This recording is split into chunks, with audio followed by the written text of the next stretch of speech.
Hello, everybody. We're back here with you again for another show of the Expat Hour. Today we have a rather brief topic. And I'm here again with Andrew Vasquez, who has been a success, has been quite successful as a salesman in his corporate career. And for a long time, he has defined himself, as many Americans do, by their corporate title. In America, it's not about who you are; it's what you do. That's the first thing they ask you at a party. Now, Andrew, can you tell me a little bit more about your reflections on the topic, like how you went from thinking that it's okay to define yourself by what you do and your exact corporate title to wondering if that's really the way to go? Al, thank you so much for having me on your show. Happy to talk on the subject. So you hit the nail right on the head. Most people here in the United States have come to the point to where they are defining them not by their value system, not by their principles, not by their beliefs, not by their ethics or their character, but they have come to define themselves by their job, by their profession. They are defined and they build their entire identity around what it is that they do. There's a number of reasons why that's problematic, but for the sake of the short nature of this conversation, I'll hit on just a few points.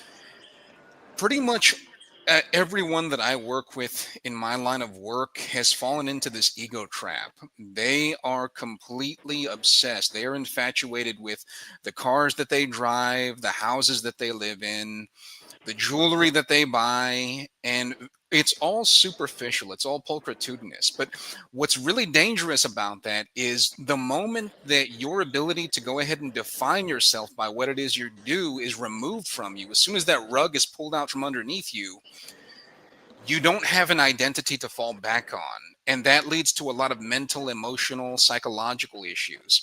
I'll give you an example. Most of my friends, most of my very close circle, their families have all been involved in law enforcement. There's a very common reason as to why it is that people that enter those professions die within 5 years of retirement. When they no longer have their job, when they no longer have their sense of purpose or their identity tied to them, they fall into depression. More recently, look what's going on here with Doge. Here in the United States, the Trump administration has cut a lot of federal jobs, a lot of jobs that people have thought, for the most part, throughout contemporary history, were considered very secure, very safe. The myth is often that it's hard to get fired or laid off from your job as a federal worker. That myth has been completely done away with. Nobody is safe at this point. So there are a lot of people that have built their identities, that have built their careers around the jobs that they do. All of this is really meant to drive home the fact that there is no such thing as job security. There is no such thing as safety. You are defined not by what it is that you do. And the moment that you were able to go ahead and accept that, once you've made peace with that, a lot of avenues and a lot of opportunities are going to become open to you. So right now, more than ever, the ability to start thinking about relocating overseas, the ability to go ahead and take back your freedom, the ability to take back your identity, and to carve something out that is uniquely you. Now is the time. Well, in a way, that's what I've done with academic composition a while ago. But back Mhm. then, I was still very much part of the general American culture. I lived in Washington, D.C. for 10 years, near Northern Virginia, and I thought, well, that I had to conform to their norms. But then I decided to take my online business in a different direction and just continue to do what I do from outside of the U.S. and step out of the matrix. Essentially, when you get to that point, you make money for the purpose of achieving a specific goal, means to an end, having a decent living, being able to travel, being able to do things that matter, being able to help the community that you're in. And that's already a positive mindset. But if you keep on conforming to the American way of life, thinking that money is an end in itself, that's a measure of status, well, that can be problematic in so many ways that you've just described. Absolutely, absolutely. And so for our get, Al, one of the common questions that comes up here in our line of work is how can I afford to relocate overseas? How can I go ahead and make a living overseas? I want to move overseas. I want to relocate, but I don't know what it is that I would do for a living.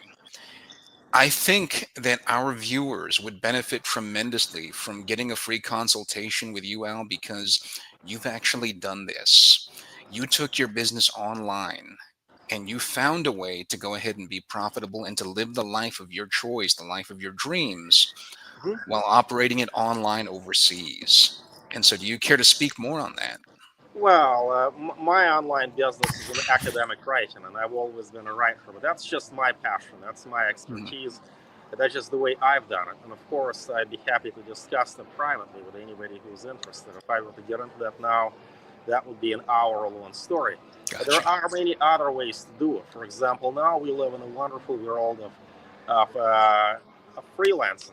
In a digital age, it's easier than ever. Upwork, for example, is a website where you can, with time and effort, learn to capitalize on your skills. Say you're a computer programmer and you make $120,000 in the US, and you're thinking, if I go on Upwork, become a freelancer, I'm going to get some of these low end gigs that maybe at most I'll make 35,000 a year. Okay, but if you get yourself to a point where you're able to make even 35,000 a year on Upwork alone, think about what that would count for in so many other countries that you might actually like better than the United States. Let's say if you're an accountant, well, there's always gigs that you can pick up. Now nobody's going to tell you what you need to be doing. That's the point of being your own boss. You've got to figure that out for yourself. And I'm not going to be able to tell you exactly what jobs to apply for, what steps to follow, what applications to put in, who to send it to. No, that's not. There's no structure like that, as there is in a conventional job. But there are many avenues that you can explore, depending on your skill set, and that's actually something that we can discuss in a private consultation. Awesome. Al, how would our viewers get a hold of you for a private consult? Well, look at the link below. Below this video description, you're going to see a link to my calendar where you can book a consultation anytime, half an hour free. It doesn't matter what field you're in. It doesn't matter what skills you have. Well, oh yeah, it does matter that you have some skills. Okay, so if you can hold down a marketable job, chances are we can find a way to make your skills marketable in a digital world of freelancing. So it's a matter of seeing where you stand, what you want to do, and what country you want to live in, and we will be able to find a way to capitalize on what you do best. All right, Al, thank you so very much for your time this evening. I really appreciate it. Thank you, Andrew, and everybody. Thank you for watching. We will be in touch.